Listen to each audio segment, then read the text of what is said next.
Değerli dostlar, bir ara insanlarda belə anlayışlar var. Dini özlərinə uyduranlar bəzən belə fikirdə olurlar ki, güya Qur'anın hansısa surəsini oxuyanda insan sağalar və yaxud da insanın hansısa gözünə işıq gələr və ya bəzən düşünür ki, hansısa problemi varsa o ayəni yüzlərcə oxuduğu təqdirdə onun o şansı, o həmin istədiyi şeyin şansı həyata keçirmə şansı çoxalır kimi anlayışlar belə vardır. Qur'an şifadır, şəfadır. Ancaq xəstəliklərə, hansısa belə şeylərə, tibbi yöndən şifa değildir. Şifa bizim ağlımıza, beynimizə, ruhumuzadır.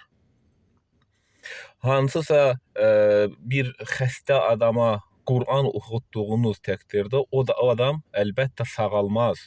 Bu belə məqsəddə, bu tibbi yöndəki məqsədi ilə şifa değildir bu.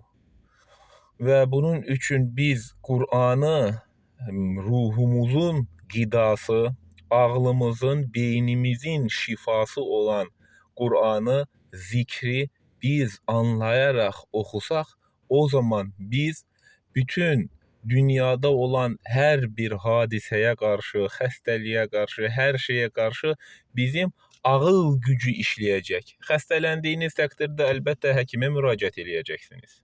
Maşın xarab olduğunuzda motoristin yanına gedəcəksiniz. Svarçik lazım olanda svarçikin yanına gedəcəksiniz. Əlbəttə bədəninizdə hansı bir xəstəlik baş verdikdə Qur'an oxumaq buna əlbəttə kifayət eləməz. Bu bunun üçün deyildir. Diş ağrıyacaq, siz istədiyiniz qədər Vaqia surəsini oxuyun. Uydurma din anlayışında olan bəzi Cübbəli Əhməd deyir ki, Vaqia surəsi oxuduğunuz təqdirdə deyir gözünüzə işıq gələcək. Biraz qabaq onun gözünün işığının itdiyi və göz damarlarının tıxandığı barədə televizorda gördüm. Televiziyada söhbət eləyir ki, gözü zəifləyib, işığı görmür bir tərəfi, o həmin Cübbəli Əhməd hoca. Vaqia surəsini niyə oxumadı ki? O hamıya deyir ki, Vaqia surəsi oxuyanda gözlərin işığı güclənir. Bu belə düşüncə və belə davranış və belə Qur'ana yanaşma doğru deyildir.